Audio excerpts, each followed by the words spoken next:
Welcome to Next to Madison, a podcast to help you live your best life. Hey, welcome back to another episode of Next to Madison. I hope everybody is still sticking to their resolutions, having a great 2022. I'm super excited. Today's episode, we actually have a famous chef coming on that specializes in healthy meals. This guy is internationally known. He's a TV personality. He's got multiple products. He's got multiple books. You guys will probably recognize his name when I bring him on. I'm so excited. Probably one of the most handsome chefs I've ever seen in my life. So definitely, if you're listening to this on audio, also subscribe to our YouTube channel so you can see the video of it. I know more of our listeners are on the audio portion, but it would be great if you could also subscribe to our YouTube channel since we do provide those as well. Sometimes it's nice to kind of watch and see the guest and kind of, get more of their tone that way too and kind of get to know them, which is nice. So yeah, please subscribe to our YouTube. Obviously, make sure you like or rate us and review us on Spotify and iTunes. Subscribe to the channel. It helps us greatly. And let us know, let us know if you have other episodes that you would like us to cover or topics you'd like us to cover. We're always excited to hear from our listeners and also provide what you guys are looking for. This podcast is living your best life, right? So today's is your food, right? You guys know I'm obsessed with obviously crypto and finances and skincare. But if you don't feel good because you're not nourishing your body properly, you're not going to be able to think clearly to make smart investment choices. Your skin's not going to look good. When you don't feel good, your relationship suffers. So you really everything really starts on the inside with nourishing your body and also nourishing your mind. And the foods we eat are so important. So we're going to get some cool recipe ideas, things we can eat, how to eat healthy while we're traveling. I know that's kind of an issue for me. When I travel, I just let it all go, right? I'll be healthy all the way up and then I just let it go and I think I'm going to come back to it. But you feel sluggish and you feel tired when you get home because of those choices. So we're going to dive into that. We're also going to talk about his Food Network TV shows. He's one of the judges on Kitchen Inferno, for those of you who watch those. Chef Daniel Green. We've got Chef Daniel Green with us. How are you? Very good. Thanks for having me on. I appreciate it. Yes, thank you for taking time out of your busy schedule because you're doing so much stuff. But the first thing I got to ask you is, how did you get into this business? I always loved food. I never thought it would be a career. And when I was in my early teens, I put weight on. And when I got to be late teens, I wanted to do something about it. And I started cooking for myself. And I never realized that would take me on a path to have this fascination and this excitement. I really did it to lose weight. And from then on, it just exploded into me wanting to have a story and a platform and show people how I did it. I lost 60 pounds. I kept it off for, now, my goodness, 30 years. And I wanted to show people that you can do it and enjoy food. So I just wanted to find those things that you could create that people wouldn't feel compromised and could stay on it long term. Yeah, exactly. And this is such a good timing for this episode too about healthy eating because it's the new year. And I would say probably 90%, I could be wrong, or more, on their New Year's resolution is to eat healthier and lose weight. And so don't you think this year's, sorry. Oh no, what were you saying? No, don't you think this year's even more important to that? Because, I think we always wanted the weight loss for vanity. And I think now we're starting to realize, actually, no, I want it for health. Well, right. And a lot of people were saying that with COVID, if you were healthier and you worked out, you would be less impacted by it. But of course, the news wasn't saying it. And it was frustrating because people are saying no, vitamin D, zinc, eating a healthy diet, losing the weight is going to keep you out of the hospital. And now the tables are turning. So they're finally recognizing this. Hey, maybe you should lose weight. And it's like, hello, we all knew this. So it's frustrating, but it's good that it's finally getting out there. I think so, because, I did it purely, I must say, I did it for vanity when I was in my late teens. I just didn't like the look of it. But I think now there's another twist on it. Now I'm actually on a treadmill that I have never done my whole life. And it's more trying to be fit and have other reasons for it, which again is more important. Exactly. And the thing is, like, I people get confused too, is it's very important that you guys know you can't exercise your way out of a shitty diet. Yeah. Exercise is about 20% of it, and food is 80% of it. So 100%. It's a mindset sometimes, though. Exercise is good because sometimes if you exercise in the morning, you make good decisions the rest of the day. yep. But you can't be very overweight, exercise an hour a day, and think that will make a difference if you eat badly. Exactly. So, and a lot of people are busy. Like for me, I'm a bachelorette, and I'm always on the go. And, if I want to see friends, it involves going out to dinner, drinking, obviously eating, making bad choices. So what's some advice that you have for people that are always kind of on the go to Well, stay healthy? hopefully the drinking isn't bad choices, because I never cut that out. No, exactly. I do the water in between the drinks. Oh, Save okay. my life. I do the treadmill, and I do 337 calories because that's a bottle of wine. There you go. Exactly. See, at least you measured it out. I switched to vodka sodas because I said, you know what, it's 70 calories. Yeah. There we go. Because I'm not a Coors Light fan, No, beer definitely does the opposite. I say, listen, everyone has got their comfort zone. I always try and say, if you can do some small things you can stay on, do that, and then achieve it, and then see where else you can go. But if you set yourself up on something you can't live on, you're never going to do it. Like if someone said to me, have 0 wine for the week, okay, I could do it for the month, I could do it for a couple months, but I know that's kind of not where I'm going to go. So it's moderation of what you can live with. And once you get results, you get excited. And once you get motivated, you could take it to another level, but do these kind of steps.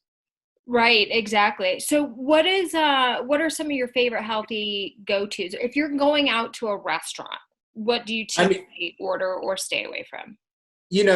Things have changed because, I've been in this for 30 years, and I have books that have changed because diets have changed. When I lost weight, everything was fat-free.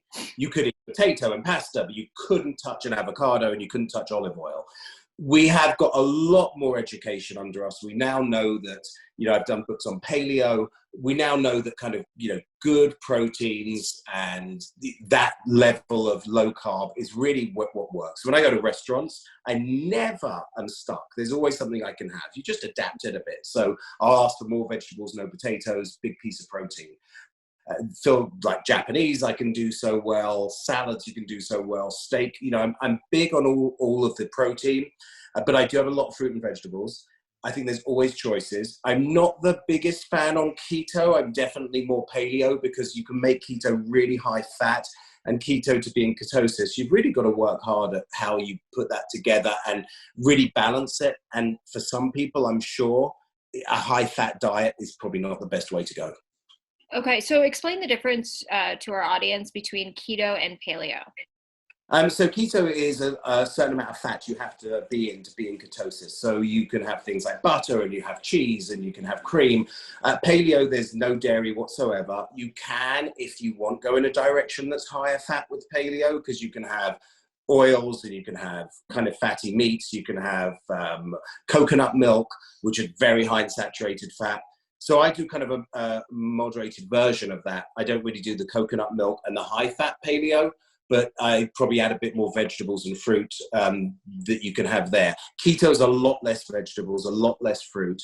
And to me, I just feel, no one should be restricted on those. Yes, make good choices, not the high sugared papaya, mango, pineapple, but, berries and grapes and any kind of food like that.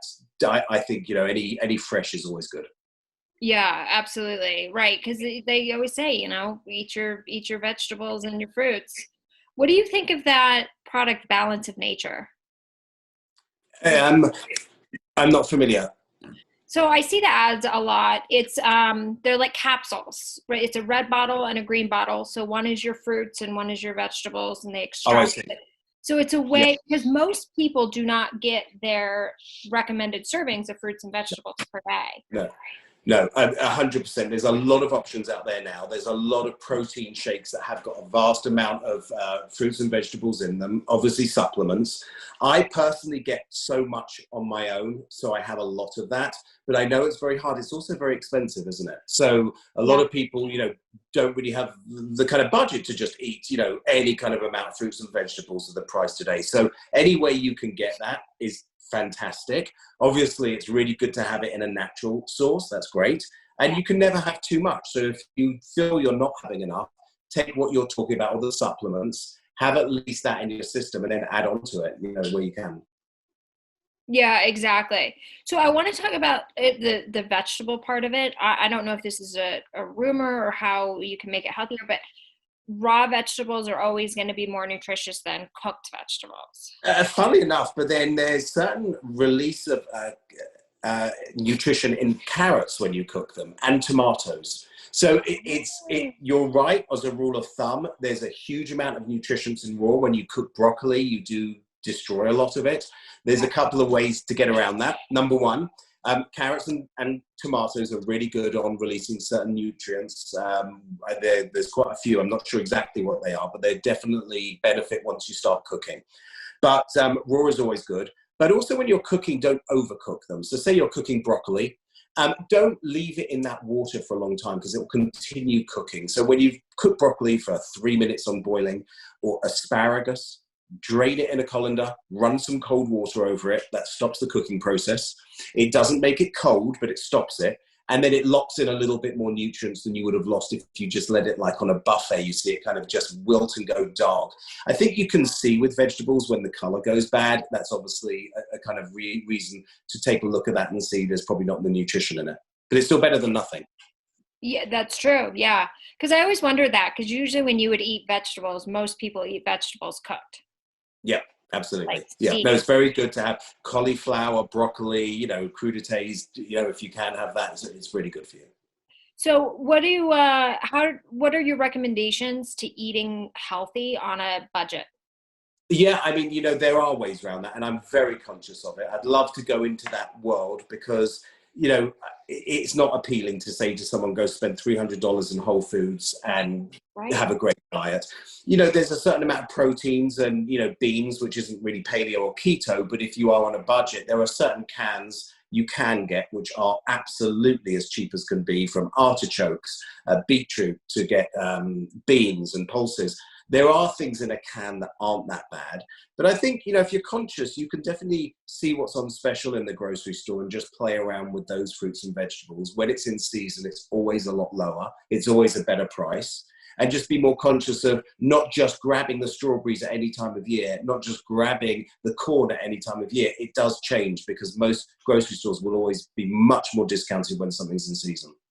Oh, okay. So what are the seasons for some of the fruits and vegetables? Well, I mean, you've got from the butternut squashes, that's just in the fall, and that goes on till about now. They're vastly less expensive than if you were to buy them through the summer months. Things like apples, once you get into, and tomatoes into the fall, and then, more spring vegetables. So there's definitely a way that's going to be, and also what part of the country you're in, with oranges, citrus. So there is always something going on. Yeah, it's always interesting that you can get them all year long, but I didn't realize that when they're in season, they're actually cheaper and they taste better. They taste better. I mean, we are used to everything flown in and have the availability of anything, anytime. But what will happen is if you've got asparagus in May, you're going to see a much better price that is in your local store because they've got an abundance of suppliers for that.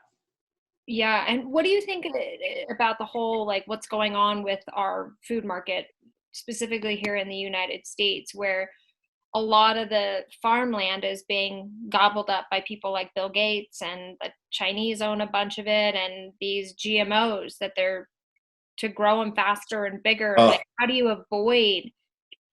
It's very hard. It's what really happened. That's what paleo is all about, because, the wheat, it changed, and particularly in the 60s, it changed the way they grew it. So wheat, wasn't what it was. It was a completely different modified plant. But I think it's hard to do. There's a lot of people that are very passionate about going to, markets that are farmers that bring it there. I think there is definitely a resurgence of that. There's definitely an availability for that. If you live in Minneapolis, that's not too good because there's nothing growing from now until about April time. So there's certain parts of the country it's a challenge, but if you're in other places, it's all year long. We have it just a short kind of summer that you can really get these delivery boxes. But try and find out the farmers. I love this when you can lock into like a delivery of whatever they've got and a box that arrives every week. And some places of the country that's just summer, other places is all year round. Oh, okay, interesting. Yeah, and then you could learn how to cook those. What were you saying? And then you can kind of learn how to if you end up with a lot of butternut squash, you're going to find out some interesting recipes because you've got it. It's a fun way to get to know the vegetables. Yeah, that is true. So what's your favorite meal to cook? It goes in stages because food also is on a trend. And I've been so fortunate to travel so much. I've designed menus for airlines and hotels. Yeah. I've done a vast amount of work in Southeast Asia. So I've been to Europe, obviously, so many times. So travel gets you excited about something. You try something and you want to, get into that a lot. And there's a lot of ingredients over my, career that were not in vogue and now are in vogue. Anything from edamame to wasabi, and now avocados, a power superfood. So I'm always looking at different ways and coming up with things which are on trend at the moment, like cauliflower rice now. I mean, that's huge. It's wonderful. It's my favorite. I do like a cauliflower pancake and do it like a hash brown, and I do some salmon and I do some avocado and a poached egg, like a real power breakfast. So it's always nice when there's new ingredients around or more on trending ingredients. And so when did that cauliflower rice thing start? Because you can even get that at like Qdoba. Absolutely. And poke bowls now. You now see an option to get, cauliflower rice. I would say in about the last 4 years, I think places like Trader Joe's made it mainstream, buying it in the bag already, before you had to rice it yourself. But it's just, again, it's having something that feels like you're having the carbs. If you mix it with the right things, you can get away with it. If you have it on its own, it's really bland. So you've got to be creative. Yeah. So I would think most rice is pretty bland too. That's true. Yeah, you're absolutely right. Yeah. Kind of season it up. So what do you have any tips for people that that crave carbs and sugar? Like what they can kind of do to stop that? Everyone I hear that goes on paleo feel that they don't have that craving for the sugars once they eliminate it from the diet. I have that, and I can't speak for everyone, but it's a lot of feedback that comes back. So that's one thing. You've got to give it a couple of months, but try it. And if you feel that you don't need it that much, what I try and do is just save it for the occasion and have it. I did one book which was called the Monday to Friday diet. And that was, try and just eliminate things Monday to Friday. You're busy. You've got things going on. Why waste it? Why grab a sandwich when you're running, to just plan it, do something better. And then have a meal off, have 2 meals off, have a weekend where you don't feel like I've come off the wagon, I can't eat like this, that's it, I'm over. That's not the way. Know that you're going to go out and you're going to enjoy, because there's always going to be an occasion. It's a birthday, it's a dinner, it's a travel day. There's always things you just got to give in. But sometimes when you do that, you're like, actually, it probably wasn't that great. I feel better when I'm not having it. So, okay, and the paleo diet basically is no dairy? No dairy, it's no pulses, it's no wheat, flour, it's really anything processed. It comes from the caveman diet. So it was things that we found, it was things that you had available to you, which was all very natural. So the good thing about paleo is if you're on any kind of issue with food, it's going to be, if you're on any issue with food, what's going to happen is it's going to be eliminating all the processed food, which normally is the bad. It eliminates sugar, it eliminates the carbs. So whatever kind of eating problem you may have, it normally is a really good answer. Okay, so I got to do that because you're talking to somebody that loves carbs and loves sugar. I don't know how I'm not 500 pounds. And you I'll say the same thing. But look, if it works for you and you don't need to lose the weight, that's great. So you don't need that. But it's more for people that really, struggle. Because for me, the carbs I couldn't stop. You obviously look like you can stop. I would, start with the loaf of bread and I couldn't stop the loaf of bread.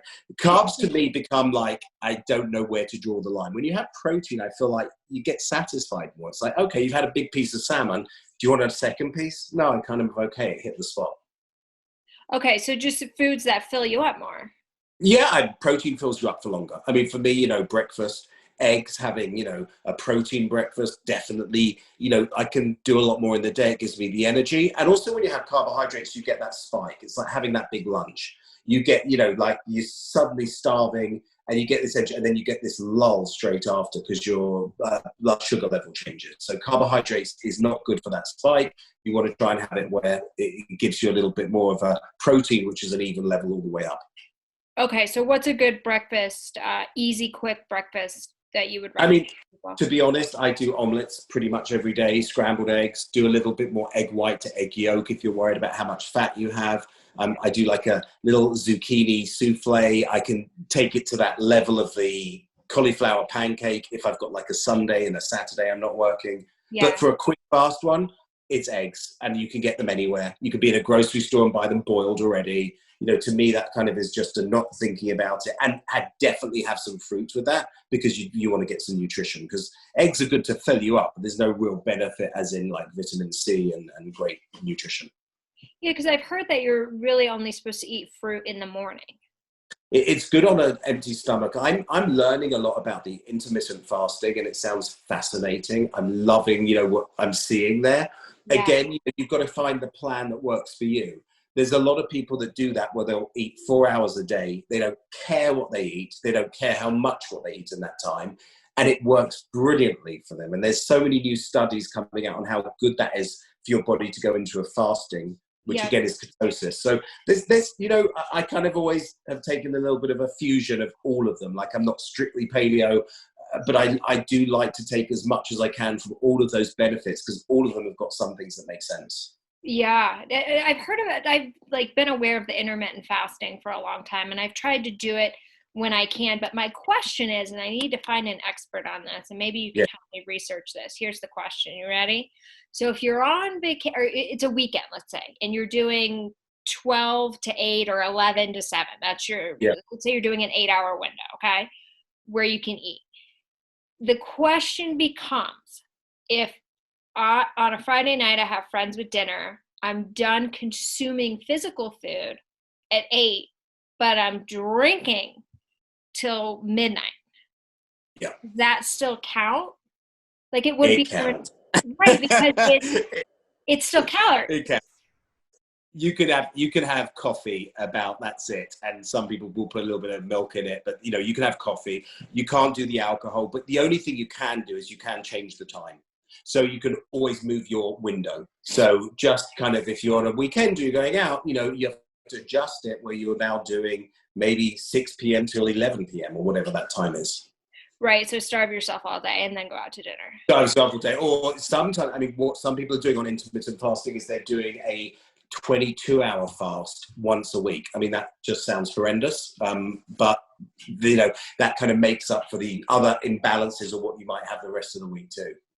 Yeah, I keep telling myself every week I'm going to do that. And I'm like, okay, I'm going to do it on Mondays, right? Because then this would be my schedule. I would eat my last meal at like 6 or 7, or maybe 5. No, I would do it at 5.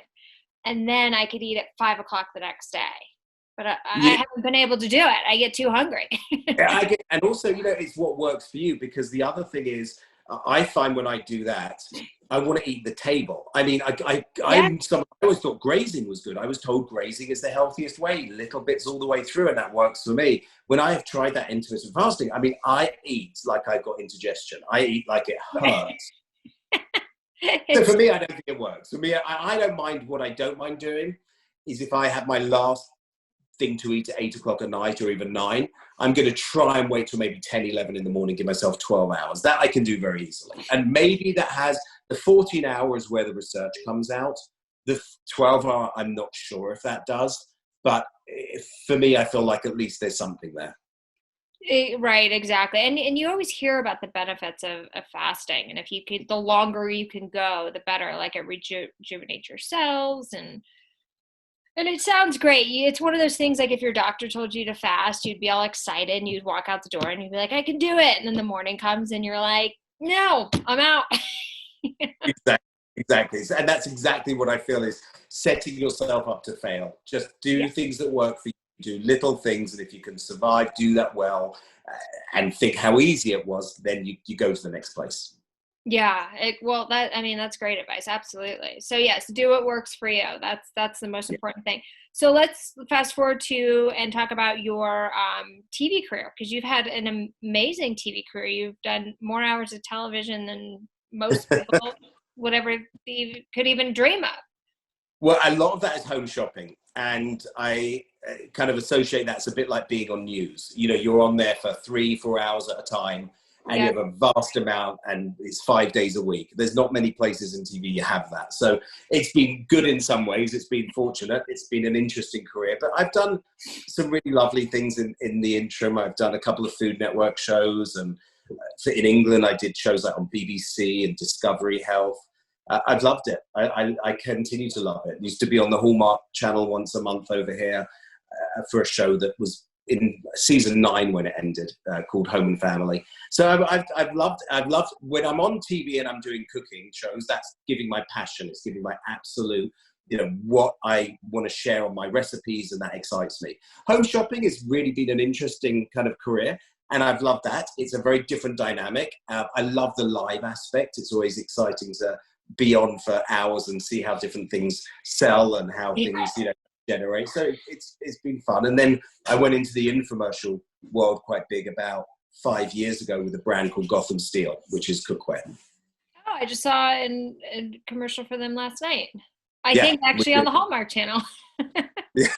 We do. We run quite a lot of media. It started off with one pan, and then we've got quite a range now. Okay. So do these companies approach you, and then if you like them, then you'll go out and kind of be the spokesperson for them? Exactly. I mean, the home shopping industry, there's QVC, HSN, and the company I'm with, Shop HQ. There's really the 3 big ones. They generate vast amounts of money, but there's actually quite a niche business because it's not that many people in it. So a lot of people know each other in that business. So that's how the infomercial world came up to me as well. So it's kind of a lot of the same people in that business.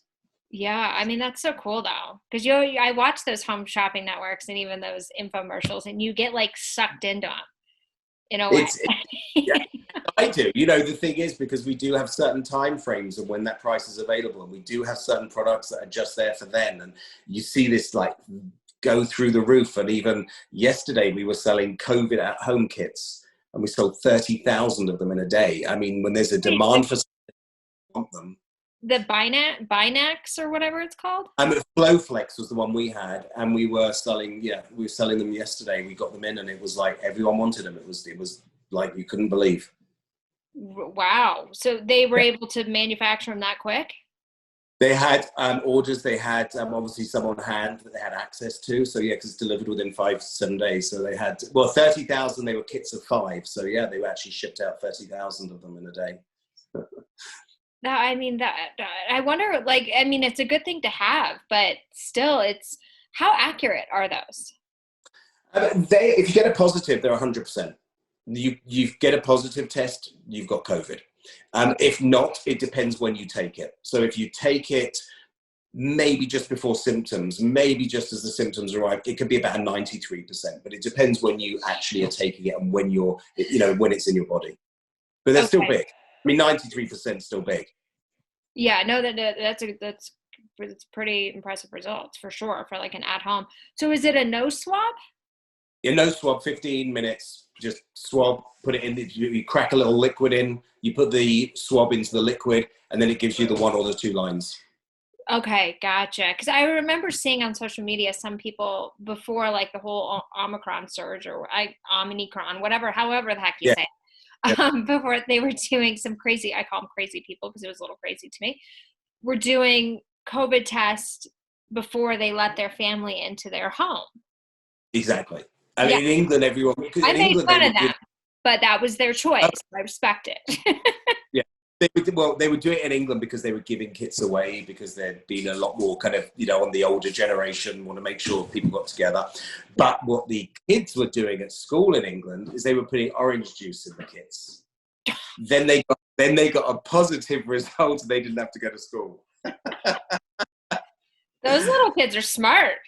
I tell you what, if you want 5 days off work, get some orange juice. Oh, that is hilarious. So oh my gosh, because that's true. But wouldn't the test show up orange when you had to send a picture of it? These kits, you don't have to do anything with it. It doesn't go to another place. It's your personal information. So you would just have the one or the two lines. But no, the two lines would come up, and then it's positive. But you don't have to send that anywhere. That information can stay with you. There was one kit that forgotten the name of it, but you have to register and do it online with Bluetooth, and that does register what your result is. Interesting. Okay, and how did they discover why does orange juice produce a positive result? No idea. No, it was some clever kids in England. I wonder if any juice would do it, or maybe it was the high. Right, well, I'll give it a go. I've got a few kits on the way from Shop HQ. Yeah, don't tell the tyrannical leaders of New York City this, because they'll just start dropping orange juice and everything to get their way. And I'm like, no, this is over. Yeah. This is over. Yeah, everyone's got its back. Yeah, no, exactly. Yeah. Well, crazy. hopefully, hopefully this is going to be the last hurrah of it. Who knows? We've not known from the beginning, have we? No, but hopefully, because so many people got it, that this will be a herd immunity out of it. Exactly. And so quickly. So it's not like you could get it again very well. Who knows? But hopefully it sounds good. Yeah. And the therapeutics are coming out more. Absolutely. They say by March, that will be a whole different ball game. Yeah, exactly. So hopefully we can just get back to normal, and people can do what they want to do with their bodies and not have to worry and just move on with their lives. But the most 100%. Important thing I think that we need to take out of this is that your weight is very important. It really is. I think it was a wake-up call to any condition, made us realize how much weight can do damage. So I think, anything from cardiovascular, anything that we've got, we suddenly realize, and again, preventative. There's the diabetes through the roof in this country, all the way through the West. We just got to take a little bit of time and think about that, because again, people are worried about what they're putting their body in with vaccines, but what are we putting our body in with fast food and just absolute rubbish? I mean, there's just everything sugar. And I think, what really happened is we had brands growing up and we trusted them, and orange juice was orange juice and ketchup was ketchup. And then suddenly you've got flour and you've got sugar and you've got all these ingredients that didn't used to be in a lot of things. Yeah, no, it's true. Everything's just so modified, Yeah. and it's just it's interesting how before, when things were less processed, we had a shorter lifespan. Yeah. Oh yes. I loved when you had things in the refrigerator that went off. That meant it's probably fresh. Now, things with all the preservatives last forever. I mean, you shouldn't have bread that lasts for 2 months. No, right, absolutely. But I wonder why it is, if we were eating cleaner back in the day, why people didn't live as long. I guess we didn't have the advancements in medical. That's very interesting. It's a very good point. I mean, there's places in Japan. I think I just saw there was a lady of 119 years old, is the oldest lady living right now. There are places that did live on very good food and had that. But you're right. I mean, there was obviously a lot less. I mean, if you think of probably the biggest killer for heart, there wasn't that kind of advancement on how to keep people alive with stents and other reasons. So there was probably a lot to it. But I think definitely with food, it's cheap. So sugar's cheap, wheat's cheap, filler's cheap. So we do put it in a lot more thing. And there's a lot more of us, aren't there? There's a lot more people. So, I mean, now there's just so many people here. The production is just very different from the population when it was 50 years ago. Yeah, no, it's very true. But yeah, I've talked to a lot of people now that I have a friend that just moved from LA to Idaho, and they were able to get a huge piece of property out there because it's so much cheaper than where they were. Yeah. And she's got a huge piece of land where she's going to be growing her own food, and she's getting chickens to do her own eggs. And a lot of people are starting to do that. It's such a difference. It really is. I mean, if you have you ever seen that show on Netflix, What the Health? Yeah, I have. Yes. I mean, I started watching that show and I'm thinking, okay, well, I don't have to have the pork. I don't have to have the chicken. And by the end of it, it's like, well, I can't have anything now. You know, I thought, I mean, can't even have a piece of salmon or shrimp. I mean, that was completely plant-led based, which is fantastic if you can do it, very hard.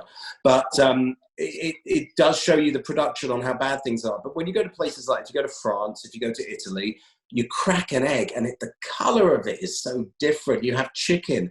It just has a different taste. It's not this mass produced, you know, farming that.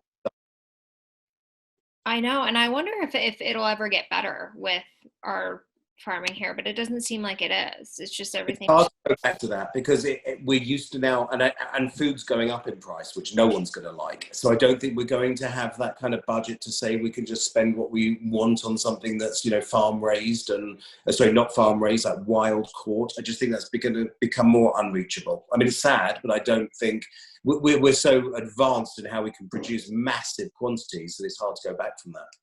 Yeah, right. Because then it would just drive the price up even more because there's less of it, which is unfortunate. But yeah, if you guys can plant your own garden, you don't even have to have that much space, really. I mean, if you just have like a little outdoor area, you could plant a tomato bush, right? Or make a few different selections. I mean, it's all knowledge, isn't it? So if you're in a grocery store, most people, they'll go to the fish counter, you'll see salmon. Are you really knowing what the difference is between wild caught and farmed? And what's the difference? And the difference is the color may look even better if it's farmed, and that's because there's dye in the feed. So it penetrates that. So it's just a few reasons that they actually, that's a couple dollars more. I am going to buy wild caught. It's not even for the flavor, it's for the health benefits. yes, no, it's true. Because you don't want that stuff in you because you are what you eat. Yep. It's very, very true. Gardener. Yeah, right. So what are, I want to talk about when you were a judge on Kitchen Inferno. How was that? Oh, brilliant. I mean, that was actually very easy because I was a judge, so I wasn't actually cooking the competition. That takes a lot of stress away from you. I feel bad for the contestants because when you're a judge, you've always got to have something to say, right? You can't just, you got to be very, you've got to have some critiquing. You've got to make sure you say you've got to have an opinion. I loved it. I felt my strength on that was I just traveled the world so much. So when there was a Korean dish or when there was a Japanese dish, it was like, oh my, I knew that and I'd had it in the real place. So often enough when you've had the authentic, I'd eaten, I'd been to Hong Kong 30 times, Thailand 30 to 60 times. So, it was nice to have that confidence of saying, actually, that's not how a pad thai really should be. This is how it's done there. So I felt that was my kind of credibility for the show. I mean, that was a good, is that show still on? No, it was a few years back. It was lovely. And then there was another one that followed up I did, which was called Food Fortunes. And that was with product, a bit like Shark Tank, but for anything, either food or kitchen appliance. And I love that because then my background of home shopping really kicked into that one. Yeah, no, absolutely. And so do you want to do more kind of Food Network type shows? Oh, sure. I mean, my passion is the travel and food. And if I could do anything, I would say I really would love to just explore, bring in authentic food, what it really is, because, any country you go to, I'm so sorry, I didn't put me on my mute. Whenever you travel, nothing is really as good as where it comes from. So even if you're, having egg fried rice in Hong Kong, it's just not going to be the same anywhere else. You're having a nasi lemak in Singapore, nothing's going to beat it. You can't recreate it. So all these different kind of creations are always best where you have them. So if you haven't taken people on that journey and finding out really how it's supposed to be made is always interesting. Yeah, and the thought that just crossed my mind is people that live overseas coming into America to vacation. Like, the American diet is so shitty. What is it? Like, here's a hamburger. Well, but that's what everyone like. Any Brit coming over, what do they want? A big juicy hamburger that tastes better than anything they've had. Ribs that they've never had anything like it. There are some British foods here. They're not the healthiest, but they are definitely American foods that are interesting. I think it's always nice to have variety. It depends where you live in the US. If you eat in New York, you can find really authentic Chinese, Korean. I went to this Korean barbecue that was outrageous. It could have been in Seoul. So you have that. If you're in the Midwest, if you're in other places, you don't have that accessibility. But it's the same in England. If you're eating in London, you could probably find the best Chinese food in Europe. But as soon as you go to the outskirts and other cities, you don't see that. Yeah, no, that's true. That is true. Have you been to that place? It's a chain. I mean, a smaller chain, but it's the sushi place, Sugarfish. No, I don't know. Where's that? You haven't been to Sugarfish? New York. They have one in New York. They have one in Los Angeles. I'm not sure if they have one in Miami. You have to go. They don't take reservations. They have like 3 options for the menu. But you get like a bunch of stuff, right? So it's like a small portion, a medium portion, a large portion. And they bring it out to you like in different, like right away, like in different entree portions, not entrees, but like little tapas size. Yeah. And then you have to eat it right away. And then they take it and then they bring you your next one. But everything is so fresh and so organic. It has ruined sushi for me. I can never eat sushi again unless I'm there. I've got to try it because there's something about Japanese food that is incredible. And I think the problem is we don't see the extent of what that cuisine is here because everywhere does it. Sushi, nigiri, rolls that are developed here, but what it's like in Japan, outrageous. There's so much to the cuisine. So even Japanese curries are amazing. So yeah, I'd love to try that and see more of that. Yeah, definitely go and check it out because it's one of those things where they're like, you have to eat this right away or it's not going to be good. You have to eat it with this sauce. Like it was very, like they had their very strict kind of thing. And then they were right. And you never go hungry because they're constantly bringing you food. It's amazing. Oh, I love and you walk out $70 later, you've had the best meal ever. And you're like, wow, that was not that bad for what I just had. It was actually really good. Yes. No, I've got to give that New York for sure. Like Nobu definitely has nothing on it. I would be interested. Yeah. I've only eaten at Nobu a couple times, but I'd be interested. I'm sure you've eaten there a lot more than I have. Kind of what you think between the two. I mean, I remember going in England when they first brought it to London. I mean, it was brilliant, but I think a lot of places can catch up on it. I think a lot of places can create that now. I think it was very unique at the time, but I think now you can find a lot like it. Yeah, absolutely. Okay, before we wrap up, I want to ask you what your top 3 proteins that you think everyone should consume, and then we'll go through the different kind of food groups. Yeah, I would say my top 3 that I have: eggs, because I have that for breakfast. Okay. Salmon, there's just so much good in salmon. You know, there's like some great nutritional values and that fills you up. And I would say I probably eat a lot of shrimp. So those are kind of my 3 big proteins I have. Okay. And what about chickens? Yeah, I mean, it doesn't excite me. I can do a lot more with seafood. Okay, got it. And it's a little more healthier. And do you ever do steaks? Oh yeah, I do. It's not really much of a health reason. I probably just have steak maybe once every few weeks, once a week. Just I kind of limit it, but I don't know why. It depends where I am. I mean, my favorite dish in the world is steak tartare. So if I'm in a place I will eat it every single day. So I don't really, it's more about what to do with it. Maybe I get bored with it. Yeah, exactly. What are your top 3 vegetables? Like not your favorite necessarily, but like that are the best that people should eat. Cauliflower, because I think it really fills the gap. It's not that high in carbohydrates for how much it really tastes like carbohydrate, and what you can do with it, from cauliflower puree, what you can do with it to making just, roasted. So that's probably definitely number 1 of my vegetable. Broccoli is another one. Again, love it roasted. It's really light. It's not high in carbohydrates. Feel it's fabulous. If I had to pick a 3rd one on there, spinach I really like as well. Got a lot of nutritional values. Raw or cooked? Both. I can either do it in a salad or cooked. Okay, gotcha. But definitely it's better for you to have raw. Okay. And then what about fruits? Fruits, I probably have berries because, again, it's the lowest carbohydrate and the lowest in the sugar. I have a huge amount of apples just because that kind of just does it for me as a snack. In France, a snack isn't a sandwich. It's a piece of fruit. So that kind of that's a good thing. And then grapes, I do have a lot of regular grapes and the other type. Yeah, exactly. Wait, so what's better for you, red or green grapes? That's always been the argument.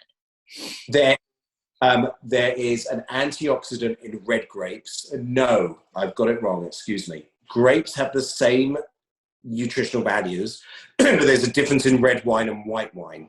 And in red wine, they leave the skin on. And that's why there's more benefits to the antioxidants in it than there is in white. That's the only difference. It's not that the grape is different, it's the skin is left on for the red.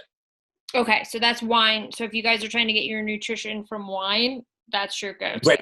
That's why you hear sometimes red wine's better than white. Yes, but red wine gives me violent headaches, so I never touch it. And have you ever been at a party with somebody drinking red wine? No.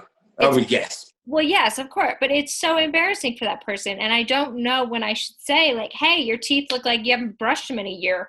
Like, what is going on? Like, why did you choose? Yeah, I've always liked white. I'm very dated. I mean, it's like I'm embarrassed to order a Chardonnay. I just feel like we used to film till very late at night in Florida. I went to this biker bar after, and all the crew were in t-shirts and shorts, and I'd just come off the air and I'm in a suit, and I'd go there, order at 2 a.m, and I'm in a suit and I've got an accent and I look like this. And I'm asking for a Chardonnay. So I'd get my big buddy Jeff, who's on the crew, and he's got his hat and everything. And I'd order a double Jack on the rocks, and he'd order a Chardonnay, and then we'd switch it when it came over. Oh, what a good friend. That's great. I know people must have been like, oh God, Chardonnay boy. Exactly. So yeah, it's embarrassing. Yeah. People used to tell me, they're like, you have the face of Chardonnay. You're like, you look like Chardonnay. So I always say I'm Chardonnay on the outside and Coors Light on the inside. I love it. I was like, looks can be deceiving. I improve. All right. What's your favorite, not your favorite, but the healthiest carbohydrates that people should be eating? I guess the healthiest carbohydrates, moving a little bit more to maybe like the parsnips and the butternut squash. Got more carbohydrates, still a vegetable, not processed, still gives you that, benefit. A lot of people say sweet potatoes a lot better than regular potatoes. So I go to those three if I need a bit more of a starchy one. Okay. Good to know. Well, you guys, you can always go back and listen to this if you didn't get all that, but definitely take notes and write this down. I know I gotta try the paleo, because I just feel like it's not so much the weight. Ideally for me, I'd like to go down 3 or 4 pounds, right? Which is the hardest to get off, is that last 3 or 4 pounds. You haven't anything to lose, so that's the hard part. If you wanted to, you don't need to, but if you did, that's that's probably the hardest part, is a couple of pounds to lose. Yeah, so I'm trying to just like lift and just gain more muscle, like instead of that. But I feel that my diet is making me tired. And I feel I have more energy than I did when I was 17, when I did have the carbs a lot. I felt like it does that for me. But again, it's got to fit. We're all different, aren't we? We've all got, different habits. We all have different sleep times. We all have different lifestyles. It's just, again, trying to fit in with what can work. And those small differences, however small you think something is, it's what you do on average, and it does make a difference.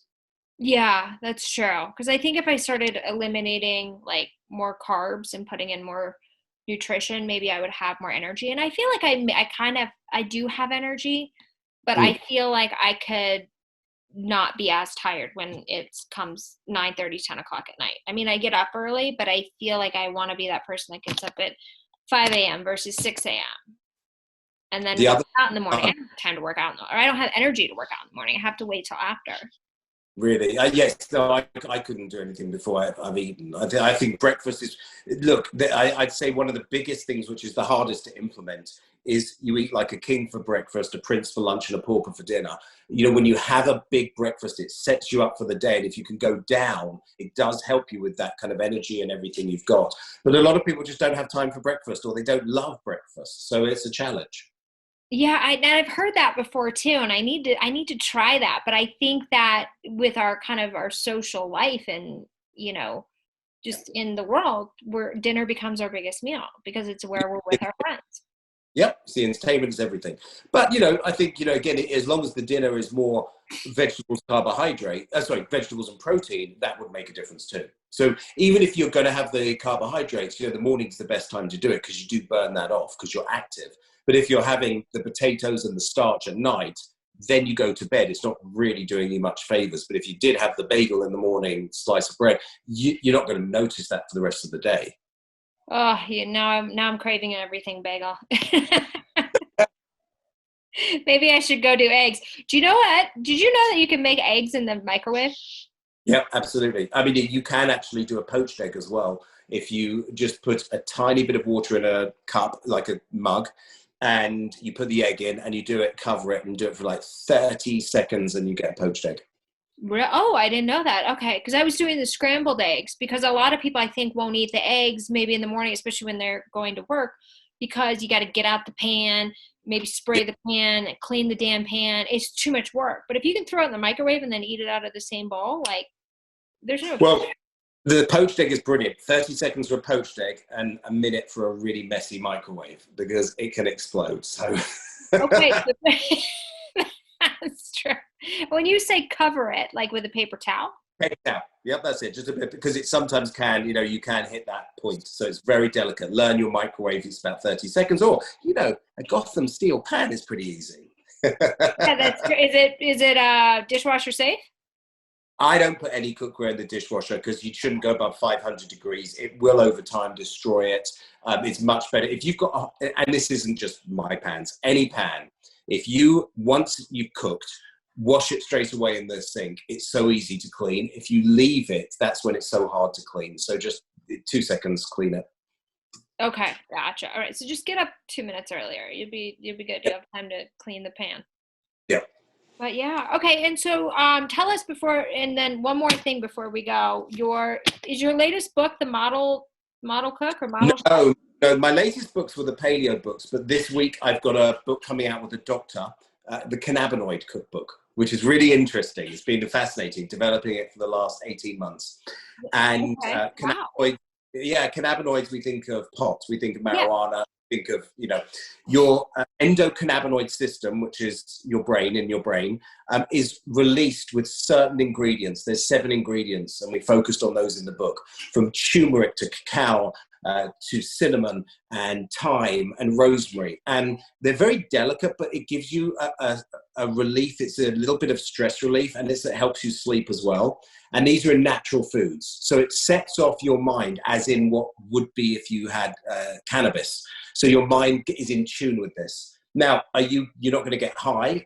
What's going to happen is if you have a lot of turmeric and cacao and you put these ingredients in, you just might notice a little bit, like taking supplements, that you're actually a little bit more, have a relief of sleep and stress. So it's been really interesting just to learn how good certain ingredients that are so natural to us can help us. Yeah, well, absolutely. They said that God gave us everything we needed to heal our bodies. But unfortunately, pharma took over, which is, they've done some good things, but they've done some harm. But yes, if you can get it naturally, that's the best way to go. I remember when I was dealing with this, like, I guess you would call him a spiritualist. I don't know. We would do meditation and breathing exercises together. And I remember I was suffering through I was feeling like very down, just depressed, and just the confidence was very low.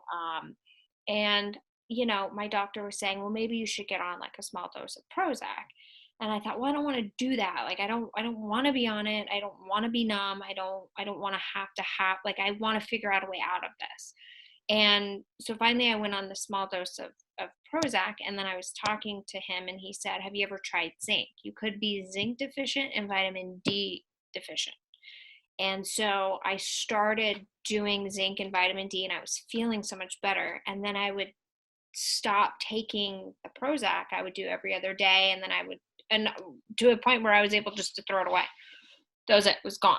And I tell my friends, especially being in the comedy world where there's a lot of depression and people are on these meds, I said, you really should be taking zinc or checking your zinc levels, because it can change your life. And turmeric was also one of the things that they recommended. And they would this is so gross, and I did it for a while, but I would take like turmeric, like organic turmeric, put a little teaspoon in like hot water, and I would drink it. Yeah. Like, yeah. It was so gross. Well, you could take them in capsules. Now I take the pills. Yeah. Preventative of cancer as well, evidently, with a lot of research on that. There's a lot of, again, when you have things that are so natural, you're not really going to do your body harm, are you? And like that Prozac story is tough, because once you go on something, it's about coming off of it. And it was so quick to be prescribed. I've had that with sleeping pills, working on a 24-hour network, and it's a horrible path to go down. It's very easy to have access to these, but the hard thing is not doing that. And I think if you can ever get a benefit through a supplement or natural or food, you've got to try that first at least. And look, there are people that need that extra help. But as you said, it's a brilliant, that knowledge which you got about the zinc and the vitamin D is so important for people to know. Yeah. So if you're somebody who's kind of struggling and you're a little bit depressed and you're not on anything, I would first recommend taking zinc and then vitamin D, and then get your thyroid checked, and then go down the other route. Absolutely. So whatever you can do before that, same like I was doing. I might got, high cholesterol, but not through obviously food. It's a hereditary. And it was year after year, trying everything, the exercise, the food, making sure. But at the end of the day, you got to go on it. But if you can do everything before, at least you've tried the best you can. Yeah, exactly. But I was just amazed at the difference. And they always say we have everything we need to cure every disease that's out there. We just have to find it, and it might not be available. Garlic is another one. Do you use a lot of garlic? Absolutely. And again, that's raw is fantastic, but it does stay on you a lot. But same with onions, garlic, onions, brilliant. Anything, you can get naturally like that is great. And supplements obviously give you a bit more bang for your buck, and you can take turmeric, and you can take a lot more things on that way. There's a million things to research. Even milk thistle to help with your liver. There's so many different things. I don't know how I researched that. My mom actually sent me milk thistle when I was in college. She was like, you should take this. She was right. I was like, yeah, she probably saved me. That was good. That was the college was when you drank 5 days a week and took 2 days off if you were lucky, like the pro drinking days. Okay. So where can everybody find you, order your new book, all that good stuff? Yeah. If you go to Chef Daniel Green on Amazon and you try the cannabinoid cookbook, and CANNABOID cookbook. And then I'm always posting on Facebook is my biggest platform, which is Chef Daniel Green. Okay. And Instagram, Daniel Green TV. Okay, perfect. So yeah, you guys go follow him, and hopefully this episode encouraged you to stay on the healthy eating path, or if you're not there, encouraged you to start the healthy eating path. And don't beat yourself up. I'm a carbaholic too. I love sugar. I have to be careful. I try to eat more fruits because that kind of gives me that sugar thing. Yeah. I also don't cook. So a good thing I'm not really planning on getting married, because I'd be a horrible wife. So at least I've accepted that, but I know how to make money. So I've got my own, attributes. So it's all good. I need to hire a personal chef. That's my goal, is to have a chef that can come in and cook for me. I'll come. Perfect. we got to get the crypto market back up. We got to get the other markets back up. I got to sell TV shows, and then I'm going to hire you. I don't think I can afford you quite yet. Love it. All right. Well, thank you so much for coming on my show. This was so great, and I appreciate it. Thank you so much. Yeah, thank you. And everybody out there listening, wherever you may be, thanks again for tuning in to another episode of Next to Madison, and we'll see you next time to find out who's next.